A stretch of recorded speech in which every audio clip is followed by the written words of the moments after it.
Thank you, Mr. Chair, and thanks to the three of you for being here. I want to talk just a little bit about the inherent unfairness and what I think transpired with Silicon Valley Bank. And I come from the venture capital industry, and this is a statement against interest, and certainly a statement against the interests of some of my friends. But the business model of Silicon Valley Bank was to provide banking services to venture capital firms and to venture-backed companies.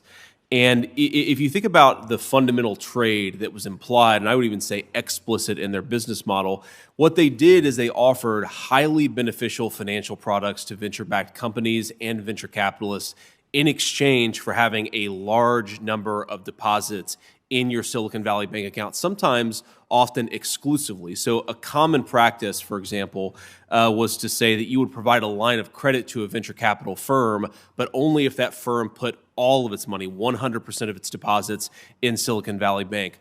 Or they would offer private jet financing and other goodies that are basically beneficial only to the very wealthy in exchange for having all of your deposits at Silicon Valley Bank.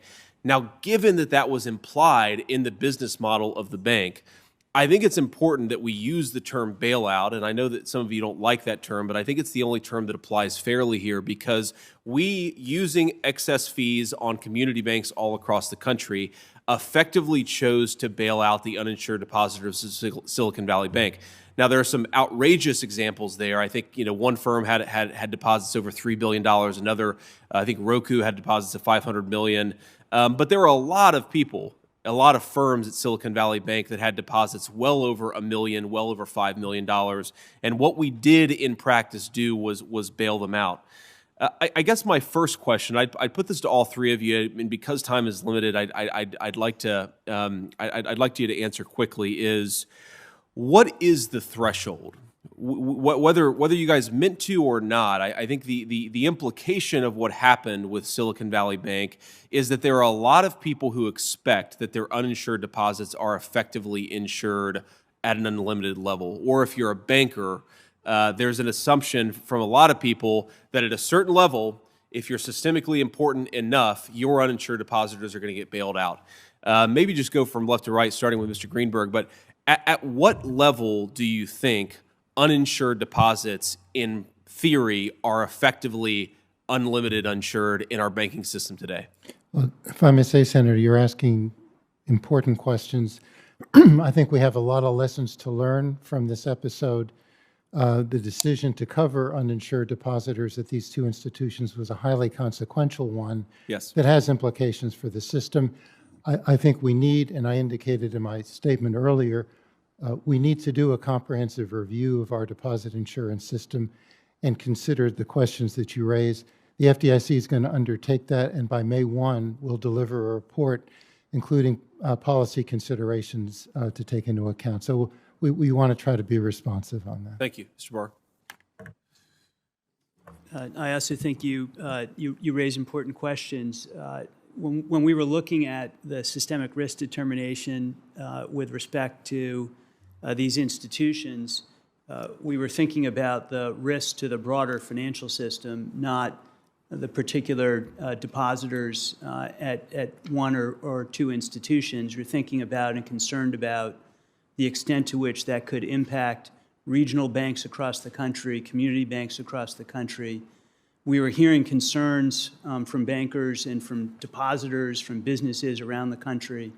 It's a difficult judgment, but one that, at the end of the day, a unanimous FDIC board and a unanimous Federal Reserve Board of the Treasury Secretary agreed that risk to the system was not a risk that was worth taking. And so, today I think we can, say that the banking system is sound and resilient, and the steps we took demonstrated that resilience and the safety of deposits around the country. So I'm less concerned with the decision itself, though obviously I have a lot of questions there. I think there's an open question about whether we could have provided the confidence to the banking system and the liquidity that was needed in case of a bank run without bailing out the uninsured Silicon Valley Bank depositors. I think that's maybe a topic for a follow-on hearing. But what I worry about is the fundamental unfairness here, that we've drawn a line, and I don't know whether the line stops at Silicon Valley Bank. Maybe it goes much further. Maybe it stops there, where if you're systemically important, which is a term that's impossible for anybody here to define with confidence. If you're systemically important, your uninsured deposits are effectively unlimited in their insurance. Whereas if you're not systemically important, if you're a regional bank in Ohio, there's a very good chance that your uninsured depositors will not receive that bailout. And I think that uncertainty is a really, really big problem with what you guys have done. I'm not saying that in an accusatory way. I understand that there were reasons to do what you did, even though I don't think it was the right decision. I'm just saying I think it has some real moral hazard here. I know I'm over time here, so the one thing I'd ask here is just unanimous consent to introduce a letter to the record from American Share Insurance. This company provides private deposit insurance to most state-chartered credit unions, including the 43 in Ohio. And just on this point of moral hazard and on this point of unfairness, what I'd like you guys to consider doing is extending the same implied offer that you gave to the Silicon Valley Bank uninsured depositors, to do it a little bit further down the banking ladder so that everybody benefits from the rule that you guys have created for Silicon Valley Bank. Without objection. Senator. Thank you, Mr. Chairman. Thank all of you for your service. Thank you, Mr. Chair, and thanks to Deputy Secretary for being here. I would ask just a couple of questions about our sanctions regime and potentially, efforts within this body to really ramp up that sanctions regime. So, you and I believe, discussed last year, excuse me, how the sanctions on Russia after Putin's invasion of Ukraine, what effect they were having on the Russian economy, what effects actually matched our expectations, and what effects didn't match our expectations. We're a little further down the road here. It's April of 2024. Do we have a good sense of how the Russian economy did in 2023 and how effective the sanctions were or were not at inhibiting Russian growth? We have a better sense now than we did earlier this year. And to answer your question, Senator, I think what we have found is that the Russian economy has largely transitioned to a war economy, where all the tools of production have went from building out a diversified economy that was styled for long-term growth to one that is driven by a short-term need to build as many weapons as possible to further their war aims in Ukraine. And what did their GDP grow last year? Do you know? Their GDP, I believe, grew somewhere in the neighborhood of 1% to 2%. Okay, which is, frankly, at or above some of our European allies. And I really do worry here, and I agree with you that they've transitioned their economy to a war footing. That has its own internal momentum. And one of the things I worry, I know this isn't your area of focus, one of the things I worry some of my colleagues underappreciate is that war footing has a certain momentum to it. And we should be trying to arrest that war footing as much as possible, not leaning into it and prolonging this thing, because I worry that once Russia becomes an economy that only works in a time of war, that actually makes it more likely and that they're going to show aggression now and in the future. I want to sort of transition, and Mr. Secretary, how aware are you of the REPO Act, REPO, that's sort of moving through this chamber? Are you sort of aware broadly with its outline? Yes, I am. Okay. So one of the things that does, and correct me if I'm wrong here, because I'm trying to sort of think through my own view on it, but one of the really worrying provisions is that, as I understand it, it would actually freeze the current sanctions regime that we have on Russia in place legally as an act of Congress. And so if a future president or a second Biden term wanted to change that sanctions regime, they would need an act of Congress to do so. Is that correct? I'm not certain of that provision. My understanding is that it gives the president certain authorities. I don't know that it freezes the current regime. Okay. That's my understanding, at least, but I think worth having a follow-up conversation, and certainly my staff will follow up as well on that particular topic. Here's the thing that I worry about. I imagine that we have different preferences for who wins the next presidential election, Mr. Secretary.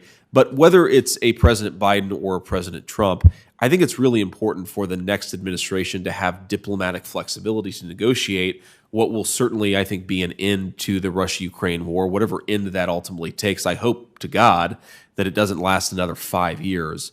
And what I worry about with the REPO Act is that we actually, if we are freezing the sanctions regime, we prevent the president from having an important tool at his disposal and actually negotiating a peaceful settlement to that conflict. Let me ask just one final question on the REPO Act.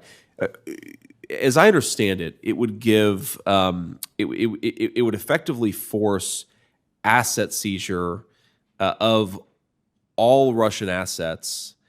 And I'm wondering, have we done that in a time of peace with a country that we're not directly at war with?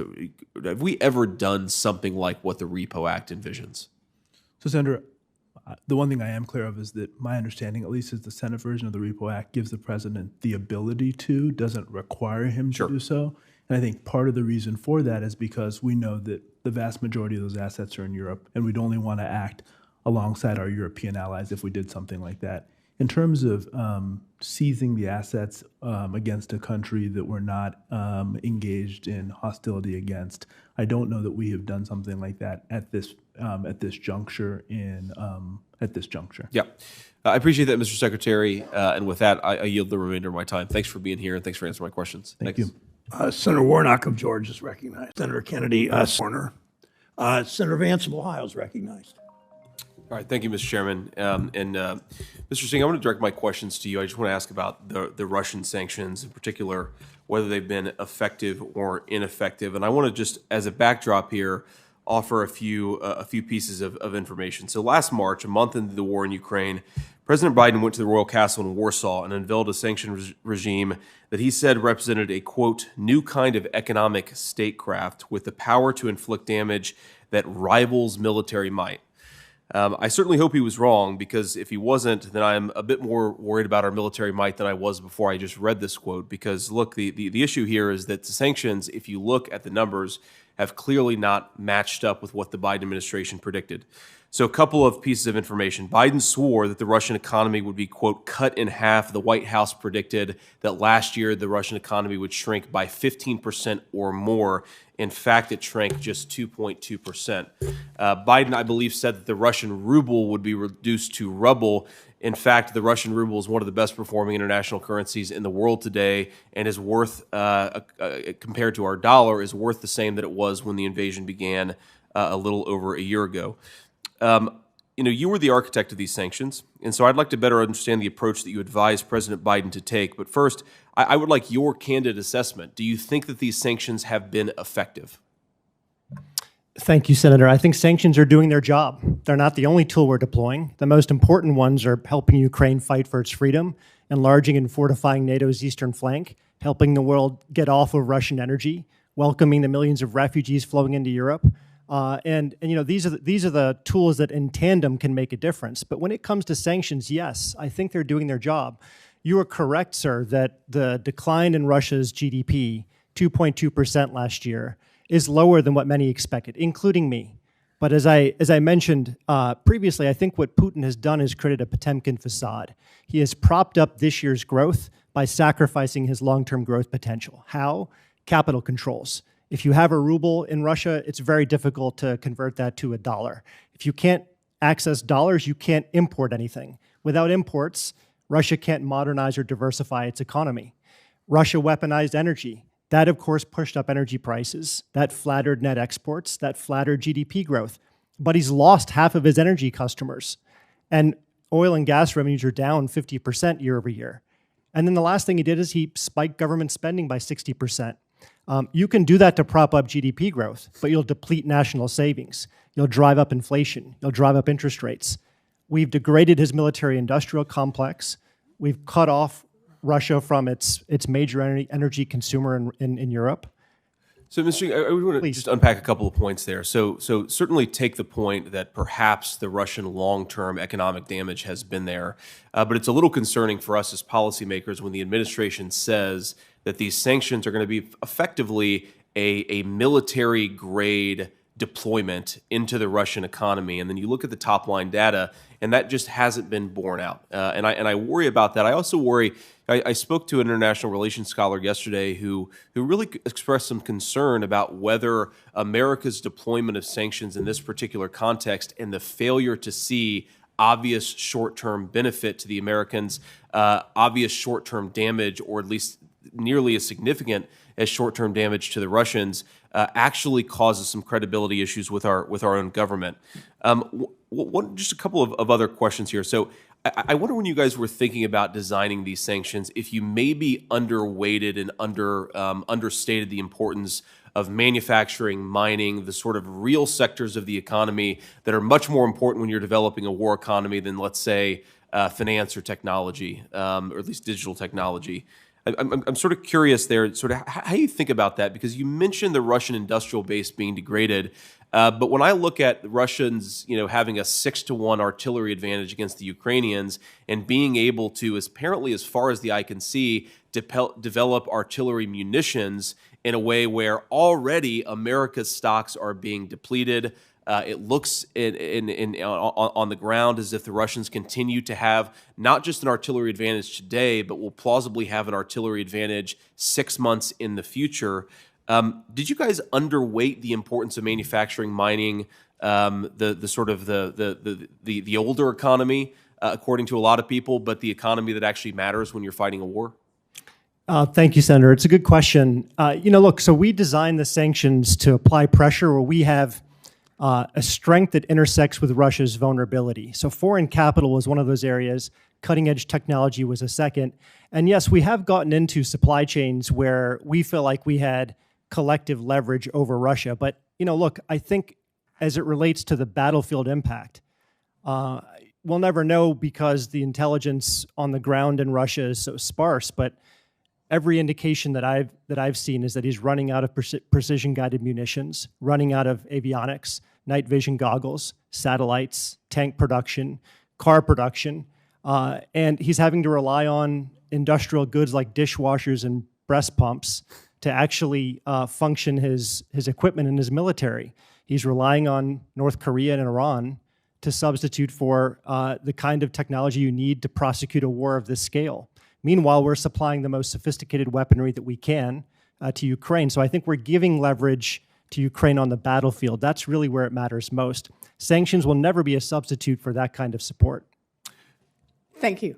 Thanks. All right. Thanks Thank you. And I've been left with... I want to direct some questions about housing first to Ms. Calder and to Ms. Yentl. And I want to sort of introduce this by... when I was a kid, we had a neighbor move in next door to us, actually, and I live with my grandmother. And, she was a particularly troubled person, suffered with some serious substance abuse problems. And I remember one case in particular where she called the landlord, who was actually a family friend of ours, because before she moved in, this person lived there, and said, I've got a leaky ceiling problem. And the guy showed up and investigated, and the woman had passed out. She was on drugs on the bottom floor, and on the top floor, she had set a bath to run. And what had caused the leaky ceiling and, in fact, destroy the entire upper level of the house was that she had set a bath and then gotten high and passed out.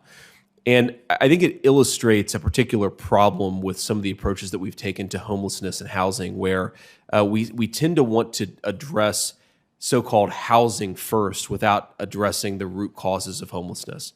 And I worry about this in this particular context because whether it's in our urban communities or in our rural communities, if we don't treat the root cause of homelessness, we end up creating cycles of despair where even when you get women like this into a good home, ultimately it can be very destructive and not ultimately solve the very problem that we're trying to solve.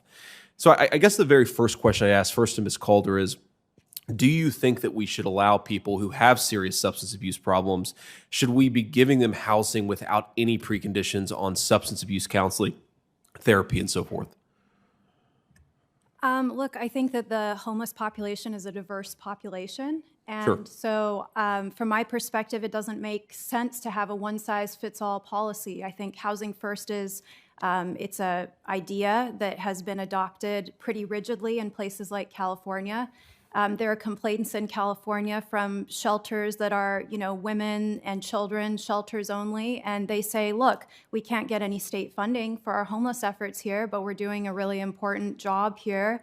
We need to, have rules around substance use, and the reason for that is that these women that come into this shelter, a lot of times they're fighting for custody. They want to secure custody of their kids, and it's hard to do that in an environment where people are using substances. So I think that there should be, I think we should let all different types of homeless approaches, bloom and have a lot of diversity in that regard. And I think that unfortunately Housing First has been adopted in some places and that diversity has been sort of squelched. Yeah, I just want to build on that before turning to you, Ms. Cientul. So as I understand it, the problem with Housing First is precisely the one-fits-all approach. In other words, you can take housing programs that are attempting to treat the root cause of homelessness, but then you're denying them federal funds if they're not following the so-called Housing First approach.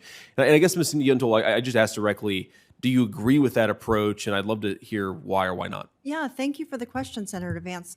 First, the root cause of homelessness, the one thing that all people experiencing homelessness have in common is lack of access to a decent, stable, affordable home.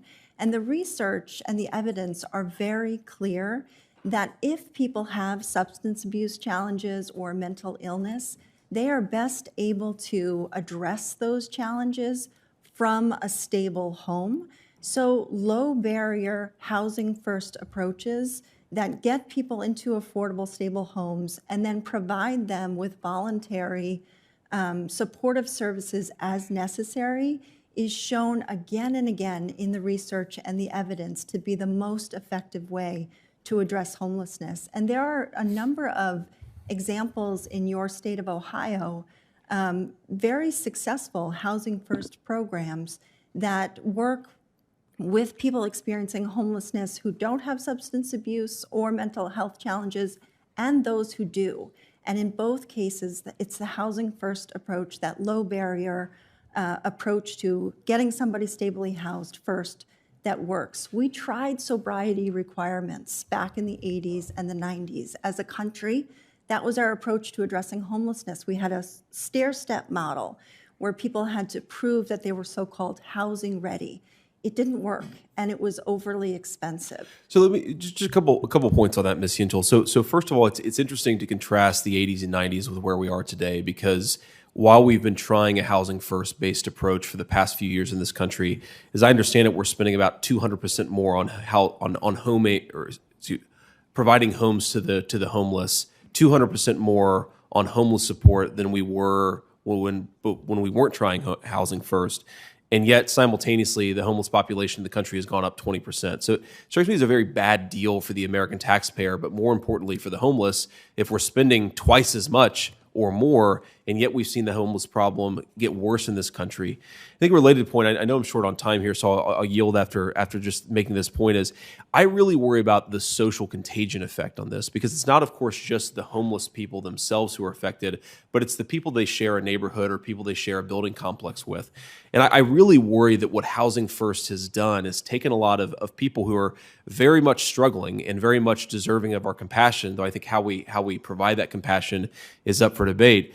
But it also introduces people with serious drug problems, serious mental illness problems into communities with kids who are already in a very unstable situation, and now they're having things like drug use normalized around them. And that's certainly what you see in some of the neighborhoods where you have people moving in who are struggling in very significant ways. Sometimes those behaviors can become normalized to the kids around them. And I worry about that. And I worry that the Housing First approach is focusing just on the homeless population and failing, by the way, but also it's ignoring a lot of the kids who are affected by this Housing First approach. Again, if Housing First is working, why isn't it working? The homeless problem is getting worse. Sure. Time to answer that? Go on, Ms. Cientul. Yeah, that's fine. Go on, Ms. Cientul. So again, with respect, and the evidence and the data are so clear that Housing First does work. We know, and it works in your state of Ohio. We know how to end homelessness. And in fact, individuals have their homelessness ended every day in Ohio and throughout the country. What we can't do is stem the tide of people newly falling into homelessness as rents increase much faster than incomes do. And to the point of mental illness and substance abuse and contagion, I would just say that there are many people who are safely housed who suffer from mental illness and substance abuse. And I think we don't hear the same concerns about contagion raised there.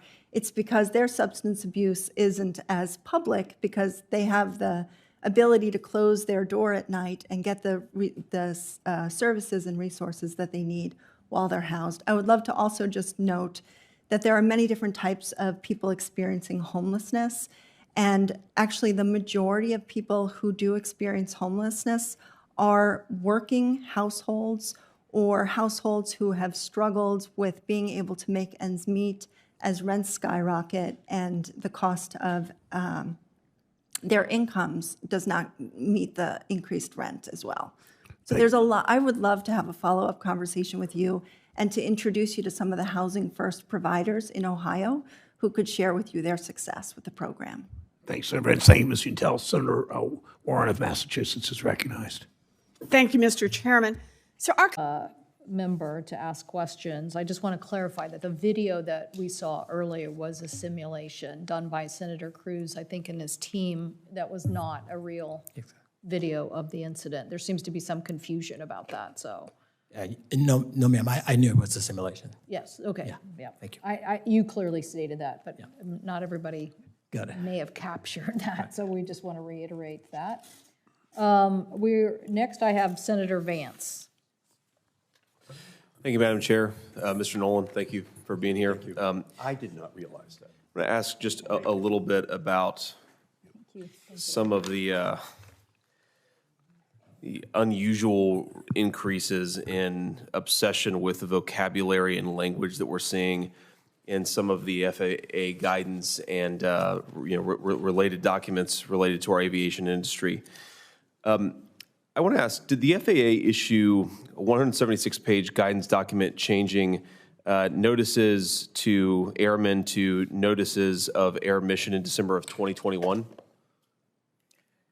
We did. This was in part to avoid using the gender term airman, correct? Yes, sir, I believe so. Okay.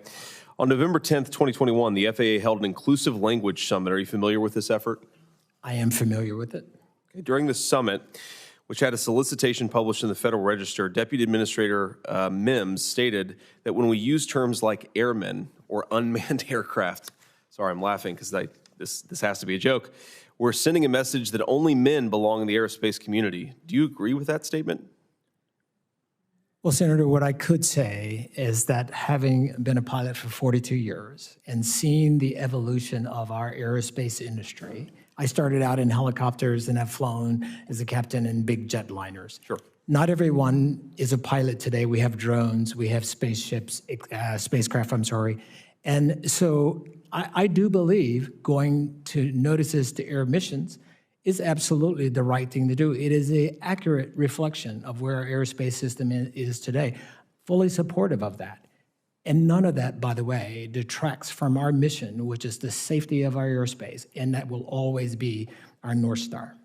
Yeah, I think the point is, if it makes sense for some aviation reason, that's fine. If it makes sense purely to avoid gendered language, it seems like an unnecessary preoccupation with the words that you're using and that we're using rather than the work that we're doing. I want to just ask a couple of additional questions about this summit. The public notice for the meeting stated, if any individual employer, contractor, or industry partner feels excluded or marginalized because of language or words, the work of the agency suffers. Do you agree that the feelings of FAA employees about language are this important? What I agree is that as we seek to attract the next generation of people into aerospace, mostly they won't look like the people sitting in this room. And so it's our ability to say, how do we bring tomorrow into today, into an industry that is evolving right before our eyes? So our ability to find inclusive ways of reaching underrepresented groups is a right path to be on. Okay, I'd ask unanimous consent to enter into the record the Drone Advisory Committee public ebook. I have it right here. This document uses the term wife as an example of the type of language that we need to eliminate. Is that something you support? I'm sorry, could you restate the question? I'm sorry, sir. Yeah, I just said, so I'm asking unanimous consent, first of all, to enter this into the record, but it explains that wife, the word wife, is an example of the type of language that we need to eliminate. And I'm just asking if that's something you think is necessary or something you support. I'd have to give that one some more thought. Well, I would hope that the word wife is not something that or is something that we can all agree is a reasonable vocabulary word that most Americans use in their daily life. It's not something that we need to eliminate. I don't have much time here, so I would just ask here, at the same summit, during a panel called How the FAA is Pushing Gender Language Boundaries, the panelists stated that FAA leadership brought us to where we are here today. We see the recommendations from the committee as a foundation, but it's also just the beginning of the conversation. It strikes me that preoccupying ourselves so much with the words that we use rather than the work that we do, especially as our infrastructure appears to be crumbling and we've had major flight outages the last couple of years, is at best a distraction and at worst a thing that takes attention away from focusing on the real problems. I worry, especially I represent the people of Ohio, and I'm very confident that the majority of Ohioans, if there's a pilot who is offended by the word wife or the word cockpit, maybe that person shouldn't be a pilot. So rather than kowtowing to people who are fragile, maybe we should actually say, if you're so worried about the words that we are using, you shouldn't be flying, multi-ton metal engines through the sky. And I just ask all of us to maybe try to focus as much on real problems, like the fact that our aviation system seems to not be working as well as it used to, than the fact that we may use uninclusive or under-inclusive language. Thank you, Mr. Nolan. I appreciate it. All right, Senator Lujan, thank you, Mr. Chairman, and Ms. Sohn, thank you for coming before us today. So I want to take my line of questioning in a slightly different direction from some of the other folks, and I think just to be direct with you, Ms. Sohn, there are actually areas of substantive agreement between the two of us on some of these issues. But I also notice that you are a participant in what I would call this weird racialization of American political rhetoric in the last few years. And in particular, I think coming out of a desire to give equal opportunity and fairness to every American, regardless of skin color, that's of course a very good thing. There's been this weird trend in certain corners of American politics to be very, very racialized and even to criticize explicit racial groups almost as a pejorative. And you unfortunately have participated in that. And I want to ask just a couple of questions on that. Before I do, I want to illustrate this by pointing out something that's going on in my state. We have a very, very bad train crash in East Palestine, Ohio. It's caused a terrible chemical spill, likely environmental consequences as far as the eye can see. And of course, we're doing as much as we can to help constituents on the ground. But I note that Secretary of Transportation Pete Buttigieg yesterday, when he made some public remarks, instead of commenting on this or talking about the issue or giving any reason to think that he's focused on one of the major transportation mishaps in this country over the last couple of years, he decided to instead focus on the terrible scourge of too many white men in the construction industry. And I find that preposterous, both on its own face, but also as a focus from the Secretary of Transportation. So I want to read you a tweet with that backdrop in mind. And I quote, "President Obama is a raggedy black supremacist president, and his cowardly enablers would rather kill everybody than stop killing white people." Do you think a person who said that should be appointed or confirmed to the FCC? Could you read I didn't quite get that. Could you just reread that, would you mind? President Obama is a raggedy black supremacist president, and his cowardly enablers would rather kill everybody than stop killing white people. Do you think a person, yes or no, who says that should be appointed to the FCC? I would need to know more of the context, honestly. Okay, well, I think clearly a person who said that should not be appointed to the FCC. Okay. And in fact, you retweeted the exact same thing, only with President Trump instead of President Obama, and the races reversed. Let me read another tweet, and let me ask you if this is an acceptable thing for an FCC commissioner. "Angry black woman, not a good look, Judge Brown Jackson." Would a person who tweeted that pejoratively be deserving of the position that you're seeking? I think it has nothing to do with the position that they're seeking, so not necessarily. So I think that's I know I tweeted something about Judge Kavanaugh, right? I think that's preposterous. Come on. You tweeted at Judge Kavanaugh, "Angry white man, not a good look, Judge Kavanaugh." Now, here's why I think that it's relevant. We live in a country that's very diverse. People come from very different backgrounds. And one of the things that preserves what little racial comedy and harmony we have in this country is that our leaders don't use that racial comedy and harmony like a toddler who discovered their daddy's gun. You talk about racial issues in a way that will inflame the very worst things in our country. And I fear that if you're given this position of authority, you will use that authority to continue to inflame and to continue potentially even to censor based on some of these ideas. Now, I've just illustrated a couple of ways that we talk about these issues, or some of our leaders talk about these issues. I hope that I never do. And if I do, I hope my constituents will hold me to account for it. But one of the things that I fear here is that you're being appointed to a position with an incredible amount of control over the way that we communicate with each other, the way that we debate with each other, the way that our politics actually manifests itself in the public debate. And I guess I'd ask you, do you think those comments are a good thing for the American people to hear, given how much power you will have if you get confirmed? Senator, I made those comments in my role as either a private citizen or a public advocate, and they will have absolutely no bearing on how I would act as an FCC commissioner. Ms. Stone, I appreciate that, but they reveal something about how you see the world, how you think about the world, and how you feel about the world. So I understand and respect that you made them in your capacity as a private citizen, but they are reflective of a person who will have a lot of power if the Senate confirms your nomination. And this is why I'm going to oppose your nomination, despite some areas of substantive agreement. Thank you, Ms. Stone. Senator, if I could just say, I can't just walk into the FCC and say, okay, Gigi Sohn wants all these things to happen and they will happen. Okay, first of all, I'm not going to be the chair, and let's put that one on the table and put that to bed, because that's the latest K Street rumor, right? That the White House wants to make me the chair. That's false. Okay, you have to, as an FCC commissioner, you have to follow the law. You have to follow the Administrative Procedure Act. There's a procedure before you. You have to follow the record. You have to meet with stakeholders. You can't just willy-nilly make a decision based on what your predilections are. And if I were to do that, well, first of all, I'd have to get 2 other votes, unlikely.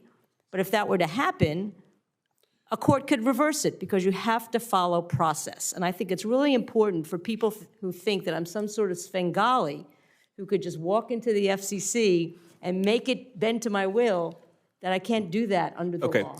Ms. Sohn, look, I appreciate that, and I appreciate that we have a Constitution and we have certain procedures we have to follow. Of course, I'm one of 100 senators, and I can't walk into this body and make things exactly as I want them. The point is not that you'll have complete power over the FCC. The point is that we live in a country that is undergoing a series of very toxic movements in the way that we talk about one another. And I think in particular, the racial dialogue, the racial rhetoric that you've used is disqualifying. Whether you have a lot of power or a little power, I don't think it's what we need in our public administrators. I yield the rest of my time. Thank you, Mr. Chairman. Thank you, Senator. Next. Thank you. Senator Vance. Great. Thank you, Madam Chair, and Mr. Washington. Thanks for being here. I want to ask just a threshold question here. So this is from the LA Metro Equity Platform. This is a graphic that appears, I believe, on the first page. And I understand this is something, the equity platform, you've supported over and over again in some of your public comments. I'd love for you to explain what this means. Well, thank you for the question, Senator.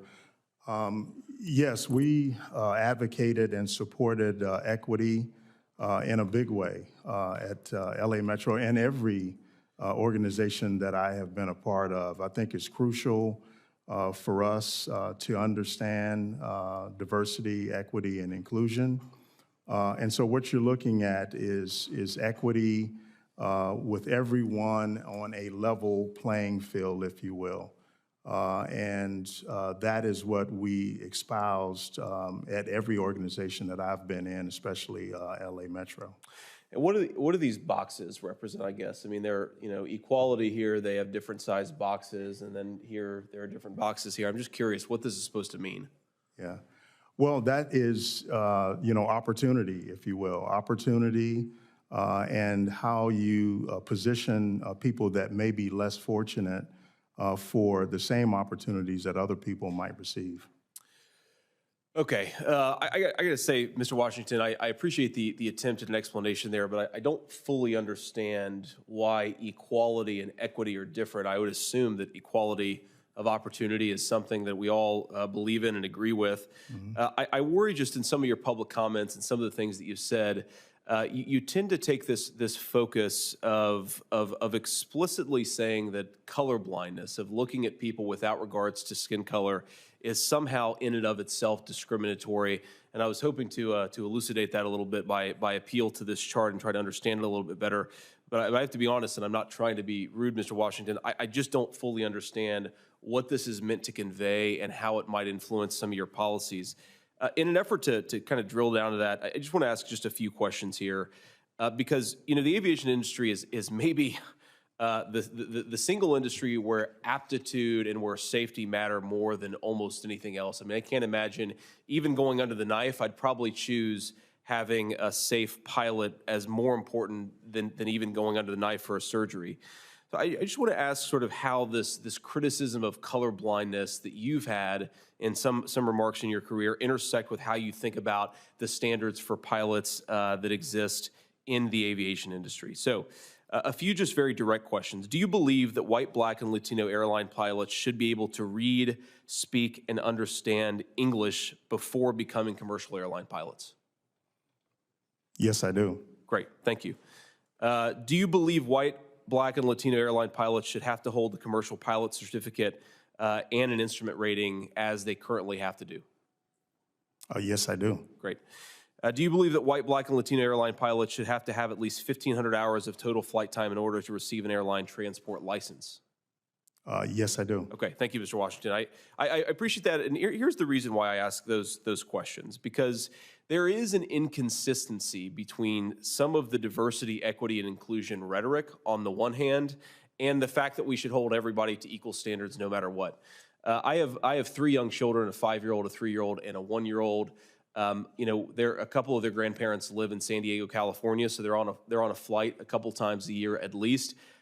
I'm actually totally supportive of what you might call a Rooney Rule here. I absolutely believe that if we take, Black citizens or white citizens or anybody who hasn't had the same opportunities as everybody else, it's great to make that extra effort to ensure that they have the opportunity to become commercial airline pilots or federal administrators or whatever the case may be. What I worry about is that some of our aviation industry, some of the experts and some of the ideas centered around diversity, equity, and inclusion seem to take the idea that we should relax standards in an effort to promote certain groups of certain racial or gender categories. And I just think that's a terrible, terrible way to run an airline industry.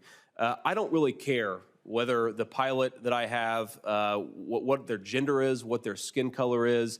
I just care about whether they can do the job. And I hope that you're committed to the same exact attitude, because if we don't have safe airline pilots and if we relax the standards in an effort to get pilots of a certain skin color or a certain gender, it's going to be disastrous, quite literally. Thank you.